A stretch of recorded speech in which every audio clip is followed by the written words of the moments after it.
Good evening and welcome to the Henry Schein Dental Academy webinar series. My name is Adam and I'll be your moderator. We're excited to welcome Dr. Mario Romero as our speaker today.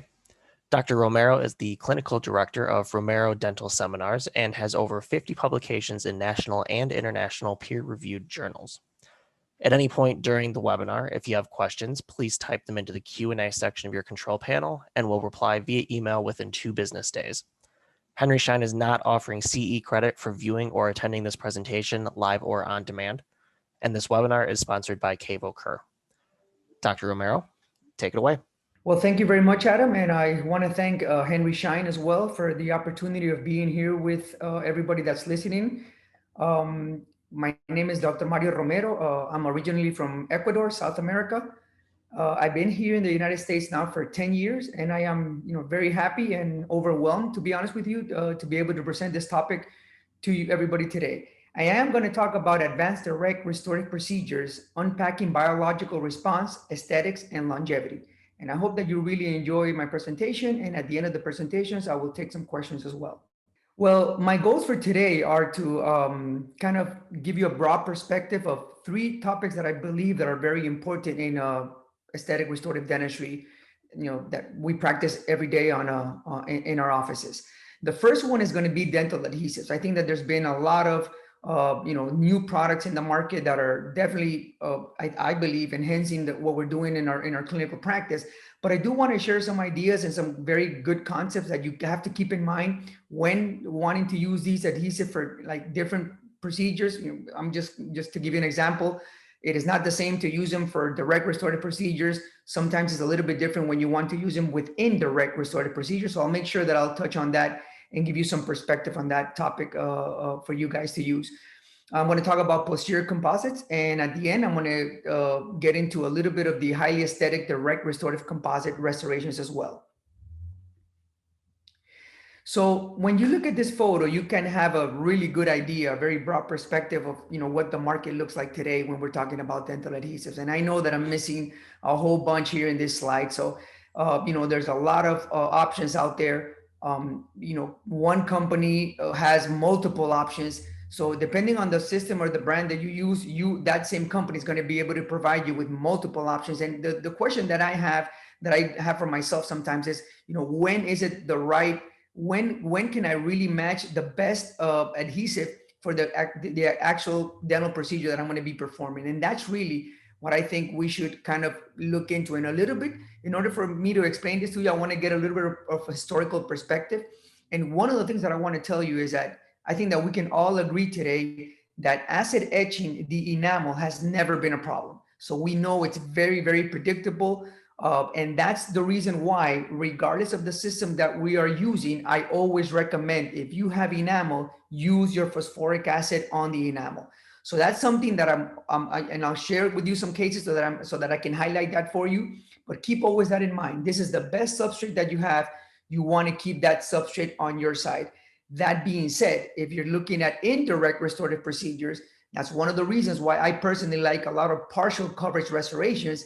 And the main reason is I have a lot of enamel left once my preparation is completed. And again, enamel is highly predictable bonding to that substrate. So you always want to have it on your side as much as you can. Now, on the dentin side, that is the problem, because on the dentin side, we have, depending on the extension of the lesion, we can be superficial, we can be like in the middle of the dentin, or we can be in deep dentin. And the deeper we get, the closer we get to the pulp, the problem is that we have more water. The tubules are larger in size, there is more water, so it's more difficult for us to be able to achieve a good hybrid layer in those deeper areas.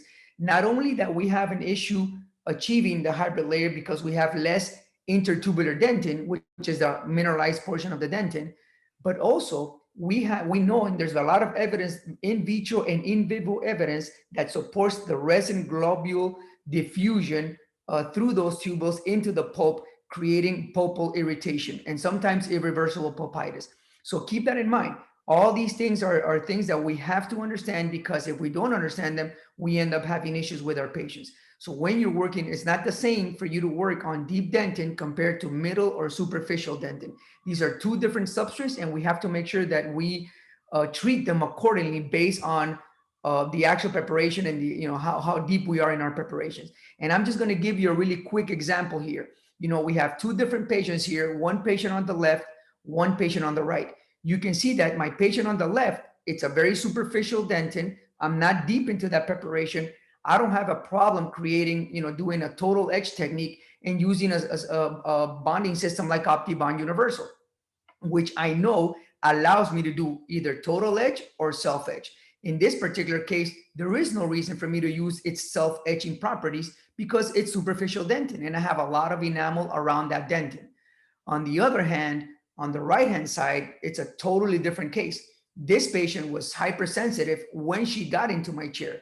The caries was very, very deep, very young patient, large pulp. Now I'm confronted with a different situation. I know that I have to be very careful with phosphoric acid etching that deep dentin. So in this particular case, I have two options. Either I use OptiBond Universal as in their self-etching mode for the dentin. I'm still going to create that selective etching pattern with my phosphoric acid, or I may use something like OptiBond Extra Universal, where it's a two-bottle system, self-etching system, but I'm still going to selectively etch my enamel with phosphoric acid as seen on the photo. The ultimate goal of any of these techniques is exactly the same. I want to create a hybrid layer that seals the dentin, but at the same time, I want to avoid diffusion of those resin globules. If I etch that deep dentin, I'm going to have more chances to have these resin globules diffuse into that pulp and may create some irritation to the pulp, or even worse, irreversible pulpitis or necrosis of the pulpal tissue. So those are the things that we have to keep in mind. And that's the reason why companies today, like for example, Cable Kerr, are giving us these different clinical options so that we make that decision based out of what we find in each and every one of our patients. Now, one more thing that I do want to mention on the adhesive side is that we have to keep in mind that the most important aspect, what we have to understand as clinicians, is the pH of these adhesives. Every single one of them, and all these, many companies have different pHs. So it's important that we know exactly the pH of the product that we're using. If your pH of your dental adhesive is lower than 3, and that is the magic number, that's the reason why I have it with a red arrow.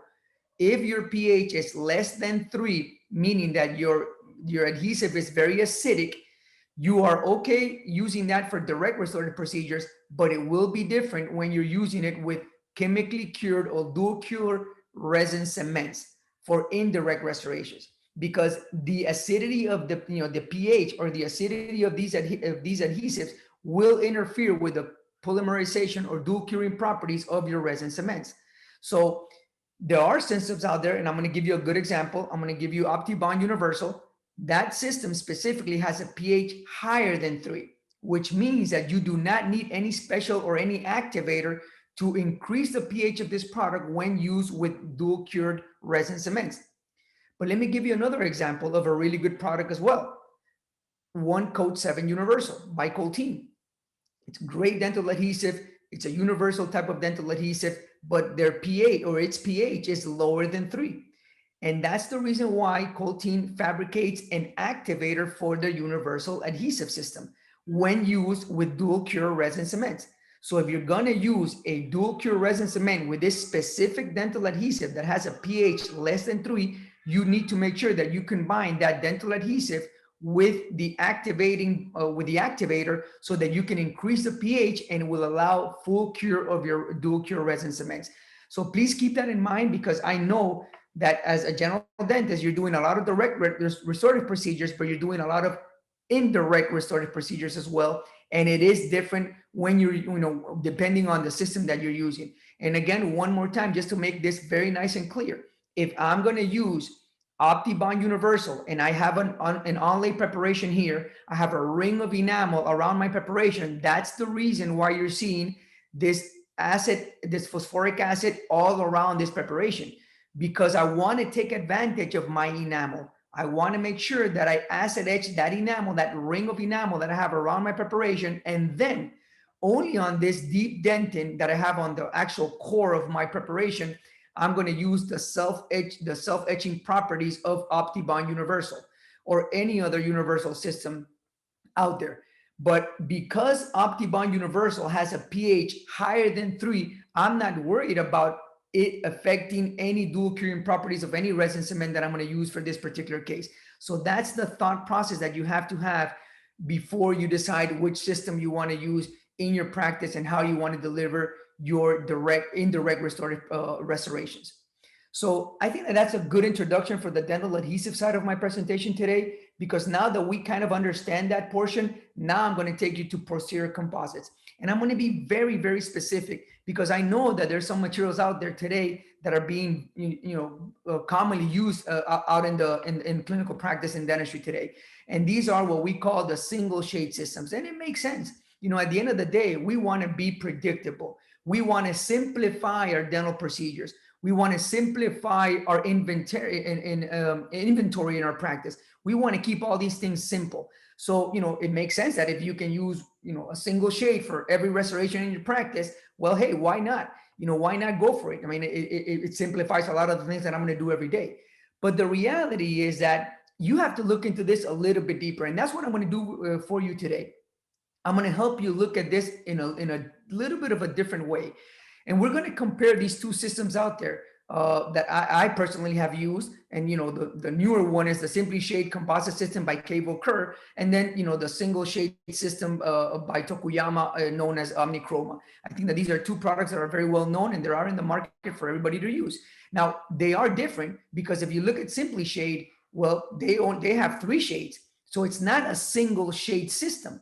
They have a light, a medium, and a dark shade. So according to the company, you can have, if you have these 3 light, medium, and dark, you're approximately covering 16 Vita shades options out there. So I mean, that's a lot of options with 3 quote unquote 3 light, medium, and dark shades. On the Omnichroma side, you really only have 1 shade, and you are, this system is supposed to match everything out there. And we're going to just kind of, I want to kind of show you both systems so that I can try to help you understand the way that they work. And not only that, but most importantly, how much can you really apply them clinically in reality as a single shade or a simplified type of restorative system. So what I did for you here is I went ahead and I grabbed these 2 composites and I cured these calibrated 1.0 millimeter thick disc of composite. On the left-hand side, you are seeing the 1 millimeter disc of a Simply Shade. On the right-hand side, you're seeing the 1 millimeter thick disc of Omnichroma. So what I want you to observe in this slide is that when I put this disc, this 1 millimeter disc of Simply Shade on top of this black line, you can barely see the line, which means that at 1 millimeter thickness, Simply Shade has a really good opacity. Now let's look at the other side. Let's look at the right-hand side, and you look at the 1 millimeter thick disc of Omnichroma. And what we can appreciate is that we can see a lot more that dark or black line underneath the disc. Now, this is intuitive. I mean, if you look at this, you now understand, well, hey, if I don't have a background, and I'm going to give you a good clinical example, a class 4, if I don't have a background, some tooth structure underneath this resin composite right here on the right-hand side, this material is very, very translucent.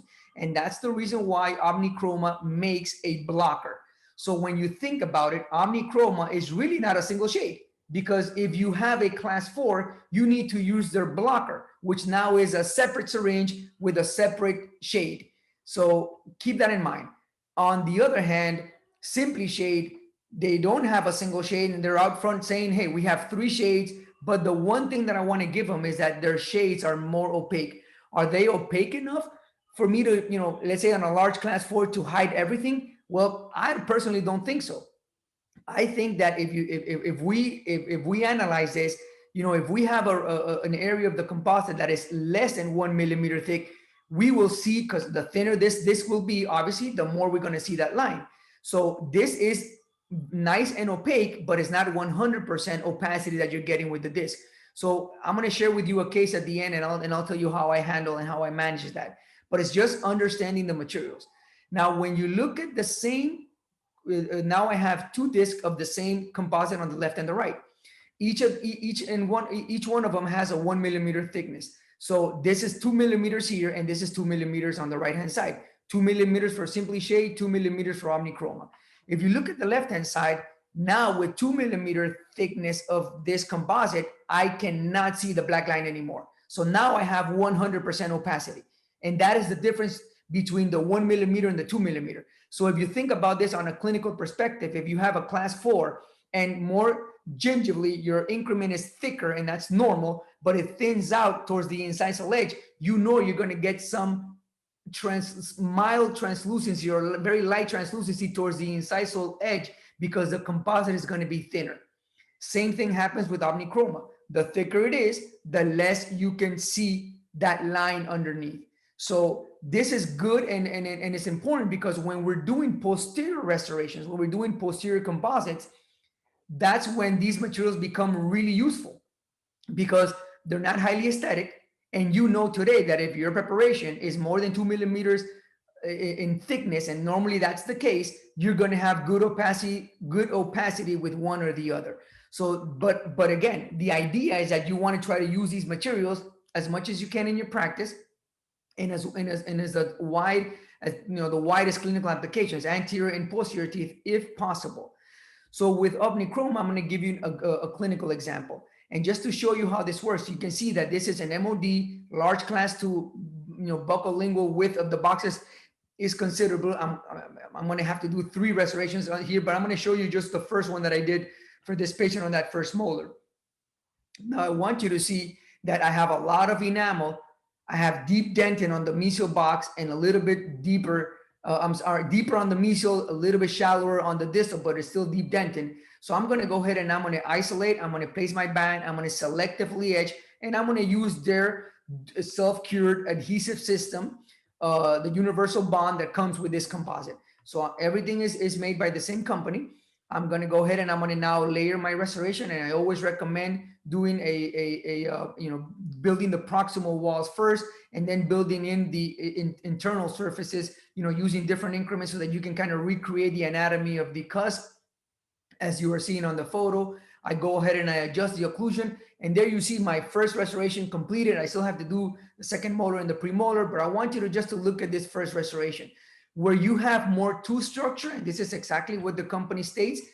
Obviously, you're going to have a better shady, a better color of the restoration. But we can all appreciate that even though this is a good match for a posterior tooth, it's still kind of like a lighter shade. Now, where you have less tooth structure, you can see more of the translucency, that this inherent translucency that this material has. So you'll see a little bit more grayish on the inner proximal area. But again, at the end of the day, I feel that this is a very acceptable restoration for posterior teeth. But you have to keep in mind that the more tooth structure you have, the better the shading system is going to work for your patients.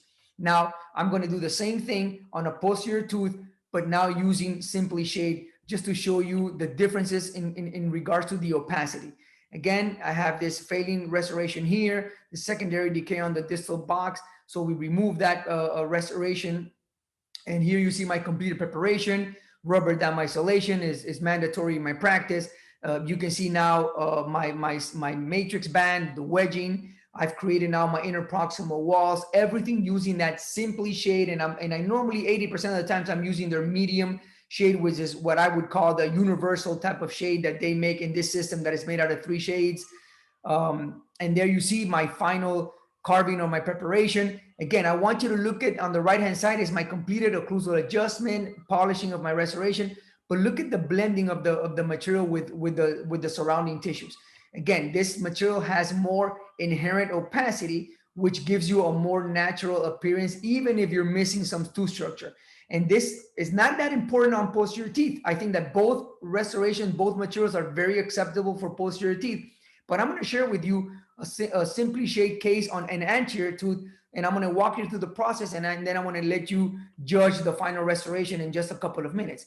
But in this is my second case with Simply Shade, shallower preparation, smaller preparation. I'm going to just, remove the caries as a class 2 type of preparation. I'm going to isolate again. I'm going to place my proximal sectional band. This patient had hypersensitivity before I started, so I decided to go with a selective etching technique, only the enamel, and then I went and I used OptiBond Universal on the dentin. So I used its self-etching properties for this particular case. I went ahead and I rinsed, and now you can see I'm building my proximal wall first. Then I do my first horizontal layer for the deep, trying to replace the deeper aspect of the dentin. And right there, then I normally use a little bit of color. I like to add just a little bit of color to give my restorations a little bit more of a natural feel. And this is a color intensifier that actually Cable Curve makes as well. And then I just go ahead and I lay down my other buccal and lingual layers, and I complete my restoration. And you can see this is one shade, very simple procedure. This is the medium shade of Simply Shade. Very nice biointegrity between the natural tooth structure and the restorative material. I think that it does enhance a little more when you add a little more intensifier. That's just me. I don't think it's really necessary. It doesn't make any difference on your restoration. It's just something that I like doing. But again, if you just use Simply Shade, you're still going to get a really nice and good result. But the bottom line comes when you're using it on more of an aesthetic case. And I'm going to share with you here this aesthetic case where I'm going to use Simply Shade. I'm going to use again the medium. That's the one that I use 80% of the times. And the basic things that I think that it's important for us to understand here is that there's a couple of things that is going to help biointegrate this restoration to the remaining tooth structure. The number one thing is going to be my infinite bevel. And you can see here, this is the fracture that the patient had. She had a pre-existing restoration here that was there for some time, and it just recently had fractured. So we got the patient back in and we went ahead, and you can see here, initially I do what I call my aesthetic bevel, which is a 2 to 3 millimeter bevel on the enamel. I do a functional bevel on the lingual as well, just to get a little bit of better bonding there. That functional bevel, 0.5 millimeter to 1 millimeter. And once I have completed my beveling with my diamond burr, I normally use the 8888 diamond burr to do this. Then I'm going to go ahead and I'm going to use a disc. I'm going to use an abrasive disc. And there's many out there in the market. I personally use the Softflex system from 3M, and that's where I'm doing right here. You can see here that I've already used my disc, and with that coarse disc in place, I'm getting a very nice and smooth surface. So I'm in there. You cannot tell exactly where my finish line is at this point, because now I've extended, and that's why we call this infinite bevel. So I go from an aesthetic bevel, I polish my bevel, and now it becomes an infinite bevel where you can really not tell. You have to over etch when you do it, because now the bevel is beyond your eyesight. And I would say here that my bevel right now is all the way polished all to this area over here. So that's why you're seeing that I'm over etching, so that I know that I get full etching and full bonding on my composite in that surface that I have now polished before I went ahead and restored the tooth. Now I'm placing my first layer. So on the right-hand side, my lingual layer is in place using Simply Shade. Now that lingual layer is approximately 0.3 to 0.5 millimeter thickness. So it's not that thick. So remember, when we were looking at the disc, I showed you a photo of a 1 millimeter disc. And that disc gave us a good opacity, but it wasn't 100% opaque, meaning that you can still see a little shadow of the line underneath that disc. So if you think about that, if I'm thinning out and my incisal edge is going to be 1 millimeter, if I only use Simply Shade, I'm going to have a shadow down here. So how do I avoid that? How do I prevent that from happening? Well, I'm going to use a white opaquer, and that's what you're seeing right here. I have a little bit of that white opaquer. This is a flowable composite, again, made by Cable Curve, and I just added a little bit on that composite area so that when I apply my subsequent layers, the light is not going to go through this area, because again, in this area, this composite is going to be very thin. It's going to be not more than 1 millimeter thick in that incisal edge area. So here is my final layer. I end up with a thicker layer initially. Then I go ahead and I polish. And once I polish, I want to show you a couple of things. Number one, these teeth are 100% dehydrated because it's been a rubber dam and she's been there for like an hour in my chair, an hour and a half. So these teeth are super dehydrated. But even though they're dehydrated, you can barely tell where the junction between my composite and the tooth structure is. And the reason for that is not only the restorative material and the technique that we use, but most importantly, the infinite bevel. If you bevel these correctly, this is what you're going to get. you're not going to be able to see that line or that transition line between the tooth structure and the restorative material. But another important aspect that I need to mention is that if you want to give this tooth not only the opacity, this restoration, I'm sorry, not only the opacity that it needs, but most importantly, you want to give it strength. You have to have at least 1 millimeter thickness buccolingually on that incisal edge where the composite is located. That will give your restoration strength. And this is immediately after completion of the restoration. I did this case just a couple of weeks ago, so I haven't had the patient back for a follow-up photo after the teeth rehydrated. I'm going to do that soon, and I'll add it to my presentation. But I just want you to look at this is immediately after, and you can see really high, nice, and glossy restoration. You don't see any translucent effect on the incisal third, on the incisal edge, I'm sorry, because we use the opaquer. You don't see the opaquer either because we have enough and a good opacity with our restorative material on the facial aspect. And most importantly, you don't see the transition line between the composite and the tooth structure because of the infinite bevel. So I'm giving you all these nice concepts that are just going to help you achieve what we are all looking for. You know, invisible, very high, you know, very nice and easy to do resin, direct resin restorations. Now, I'm going to go to my last topic today in the morning, which is going to be more of the highly aesthetic direct anterior composites. Now, this is a totally different concept and a totally different clinical steps compared to what we just did right now using Simply Shade. So for these restorations, I don't use Simply Shade. I use a different type of restorative material, and I'm going to share with you what I use and how do I do it and how do I make it work.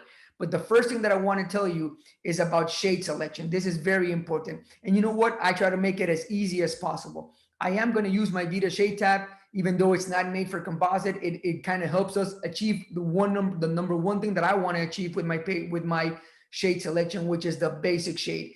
And I'm doing these squares, these blocks that you see on the right-hand side. What you're seeing here is this middle portion where you see this outline is where the dental companies is what the dental companies use out of this Vita shade tab to make their composite shades. So when you're looking at the Vita shade tab, you're always going to see a gingival aspect more saturated, an incisal portion more translucent, but this is where the shade is going to be very nice and even. And that's the portion of the shade tab that you want to use clinically and look at it clinically when you are selecting the shade. And there's many ways that many people, and you see it on the literature all the time in all the clinical cases, everybody kind of selects their shade using their shade tab in a different orientation. I'm just going to tell you, I do it the way that you see it here on the right-hand side. For me, it's a lot easier to look at this middle portion of the shade tab and look at the middle portion of the tooth and kind of see if I have a match. This one on the left-hand side, I don't like using this technique in particular because you can see that if I put my shade tab right next to the tooth that I'm trying to match, the shadow makes the tooth appear darker. So that is going to definitely affect the outcome. So I want to make sure that I don't have any light affecting the tooth that I'm trying to match with my shade tab before I restore. And just to tell you why I use the middle portion, if you look at this photo here, this is a photo of a natural tooth of a real patient. You can see the gingival tissue. This is the gingival aspect or the cervical aspect of the enamel. The middle portion where the enamel indentin is concentrated here, and then you can see the incisal third.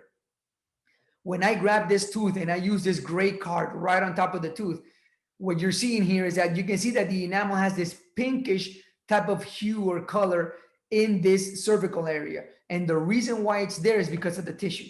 So this is not a really good area where you want to select your basic shade because obviously there's too much red or pink kind of affecting the area. Same thing in the incisal third, a lot of gray and white. But look at the middle third, very nice and solid and even color. So that's where you should be selecting your basic shade. And again, I'm just trying to make this as simple as possible. The other aspect of this is understanding the material that you're going to use.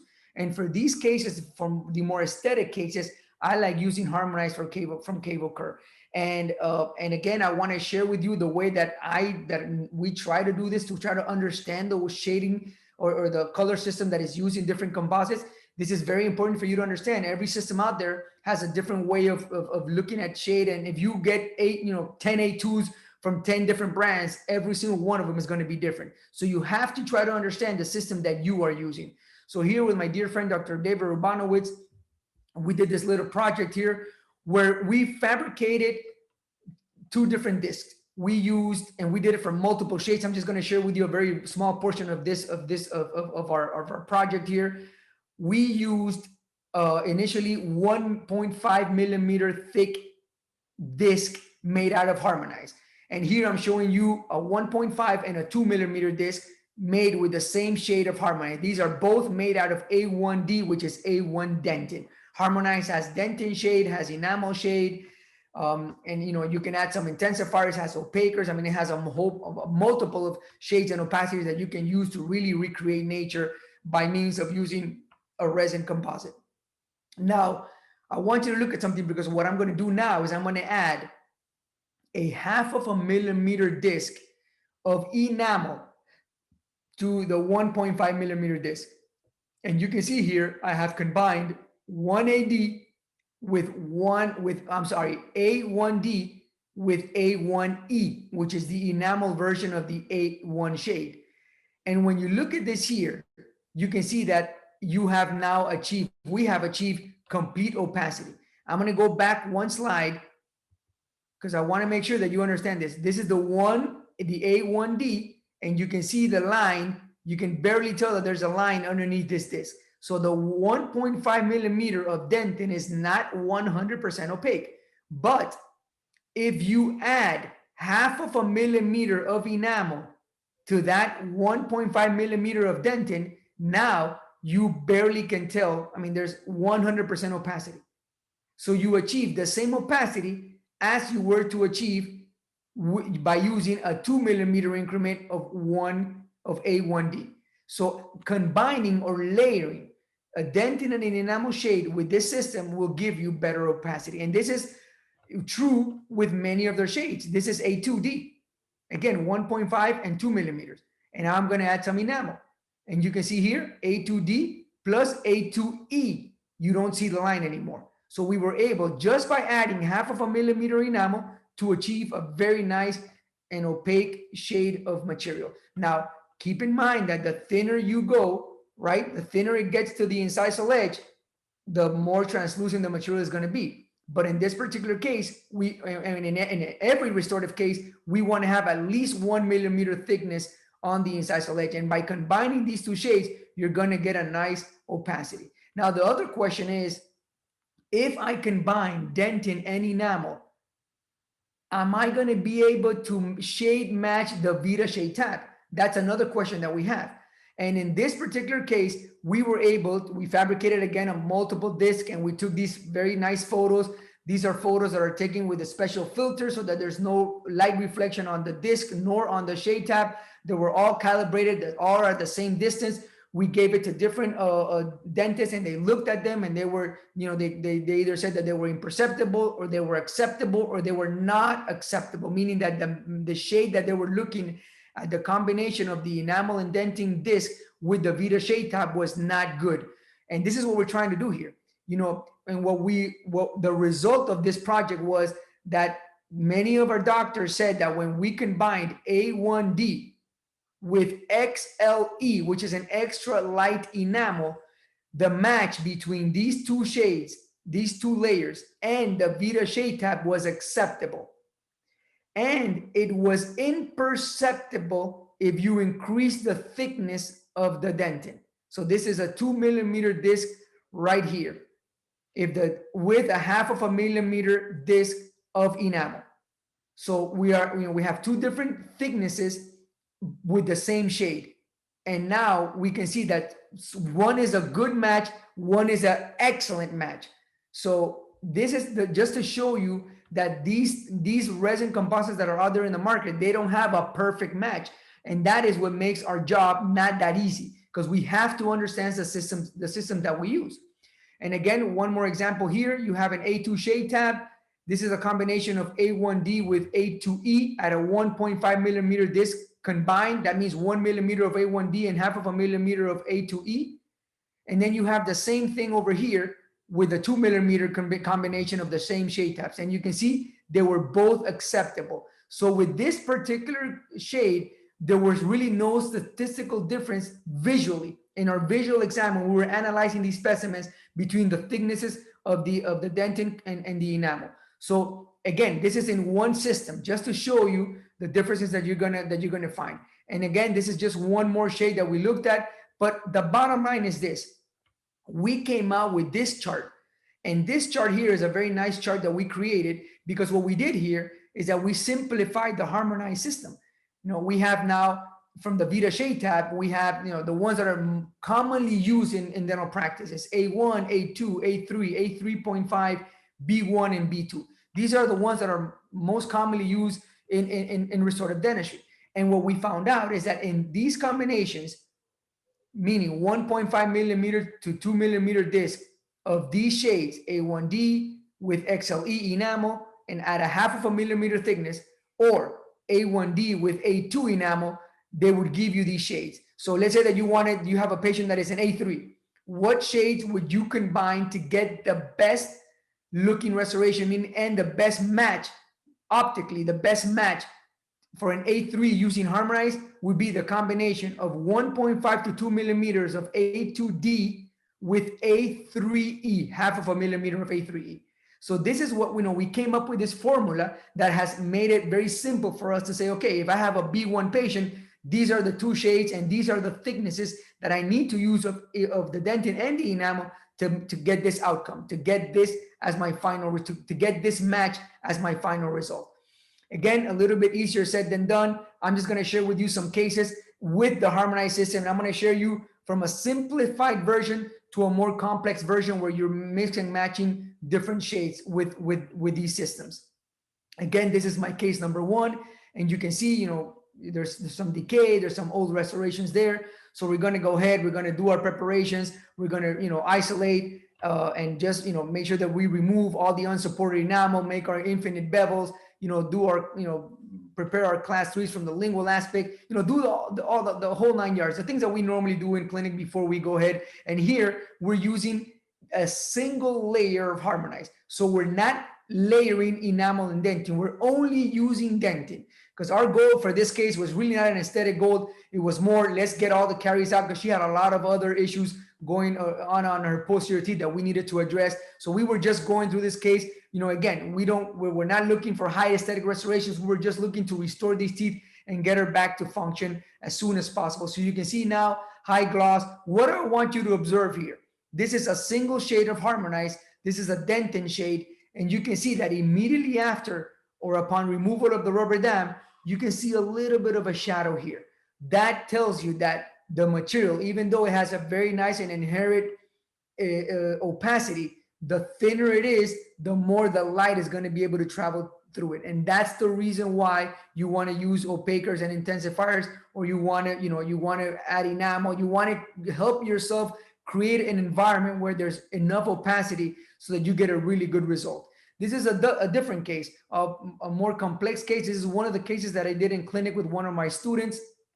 And what we did here is that you can see here that we've waxed this case up. We had the student wax the case up. This patient was going to lose all her maxillary teeth, so we were going to do a denture over a partial, but we needed to correct the occlusal plane. We needed to do that correction, so we did it. We mounted this on a cast. We waxed the teeth up to the right occlusal plane. We corrected that. We went ahead and we made a Memosil impression using this clear PVS of the wax up, using these trays right here. And now we're going to go ahead and restore these teeth. We did 3 at a time using this matrix and using harmonized. We're going to select a single shade. We're not going to layer this case at all. We're going to do some bevels here. We're going to isolate. We're going to then go ahead and use a micro etcher just to kind of micro etch that tertiary dentin that was exposed for God knows how long, and that in those worn down teeth. We remove the rubber dam. We polish all our bevels. And then we go ahead and we warm up this composite. We inject it within the PVS and we seat it down directly onto the patient's mouth after obviously completing acid etch, prime and bond, and the whole 9 yards. And now we're going to go ahead and light cure through the clear PVS. And this is the completed case. So we went ahead and we restored these teeth at the new vertical dimension, at the corrected plane of occlusion. And then we were able to extract the teeth on the maxillary arch. This is 3 months after the teeth were restored. I want you to keep in mind that the maxillary teeth had not been extracted yet. We extracted them, I think, like 4 or 5 months after these restorations were completed. You can see here, this is the completed case.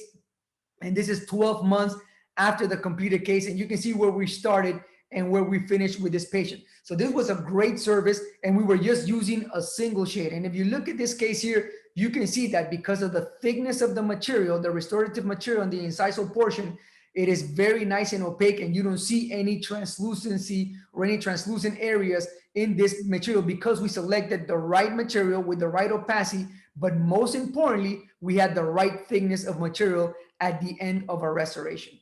And again, cases like this we do all day long. We're going to work on this lateral incisor here that is fractured, and we're going to use a resin composite.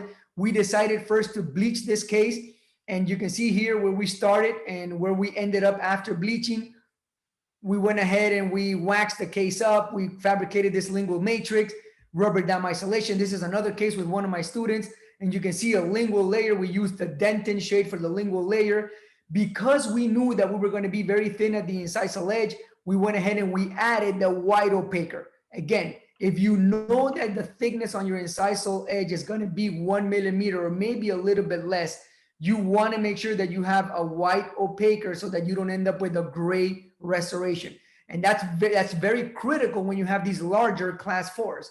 So there you see, now we add our dentin layer, a little bit of staining on the facial layer because you can see that the patient had white spots everywhere. And then we did our final enamel layer. So we did combine here dentin, a white opaquer, and some enamel. This is immediately after the completion of the treatment and the removal of the rubber dam. This is 15 days after completion. You can see that there's barely any, you can't even tell where the junction of the composite and the actual tooth structure is at this level. This is 6 months later, and you can see the tooth is still there, working well. This is 1 year later, and the restoration is still doing great. And then we have a 2-year post-op. So we followed this case up to 2 years, and the patient was a smoker and coffee drinker, and you can see all the stains, but look at the restoration and look at the biointegration. Look at the the beautiful recreation of what he had in the rest of his teeth. Look at the way that the blending of the composite with the actual natural tooth structure in the cervical portion. I mean, I think that we can all agree that the outcome was a good outcome from where we started. And it's all about understanding the materials and understanding, the dental adhesives and the way that we manage these cases so that they can become successful.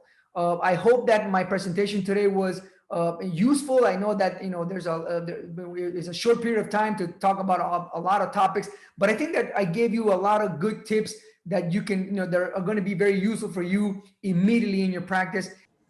Well, if you have any questions after my presentation, please feel free to contact me at romerodentalseminars@gmail.com. Thank you very much for your time. Thank you, Dr. Romero, for your presentation, and thanks for bringing the passion. And thank you to Cable Curve for sponsoring tonight's webinar. If anyone has additional questions about this topic, please feel free to email us at webinars@henryschein.com. Additionally, if anyone's interested in attending future Henry Schein webinars, visit henryscheindental.com/webinars for our schedule. Thank you all for joining us, and we look forward to seeing you on future webinars. Have a great night.